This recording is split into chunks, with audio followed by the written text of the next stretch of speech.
লাখকৈ টকা প্ৰদান কৰিব বুলি ইতিমধ্যে মুখ্যমন্ত্ৰীয়ে ঘোষণা কৰিছে। গতিকে কৰ্মসংস্থাপন দিয়া মুখ্যমন্ত্ৰীৰ আত্মনিৰ্ভৰ অসম আঁচনি, এই আঁচনিৰ জৰিয়তে আমি 2 লাখ যুৱকক 2 লাখ টকাৰ ঋণ আৰু অনুদান প্ৰদান কৰোঁ, যাৰ জৰিয়তে তেখেতসকলে জীৱন বাটত আগুৱাই যাবলৈ প্ৰেৰণা পায়।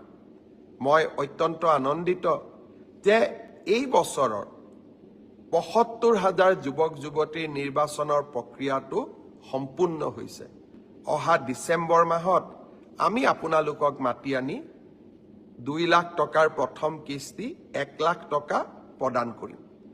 ইয়াৰ সমান্তৰালভাৱে যোৱাবাৰ আমি যি ২৫,০০০ যুৱক যুৱতীক 1 লাখ টকা দিছিলোঁ যোৱা বছৰত, তেওঁলোকে যদি এই 1 লাখ টকাটো ভালকৈ ব্যৱহাৰ কৰিছে, তেওঁলোকক দ্বিতীয় কিস্তিৰ 1 লাখ টকা দিবলৈও মই আপোনালোকক গুৱাহাটীলৈ আমন্ত্ৰণ জনাম। অৰ্থাৎ ৭৫,০০০ আৰু ২৫,০০০, 1 লাখ ল'ৰা ছোৱালীয়ে আত্মসংস্থাপনৰ সুযোগ পাব।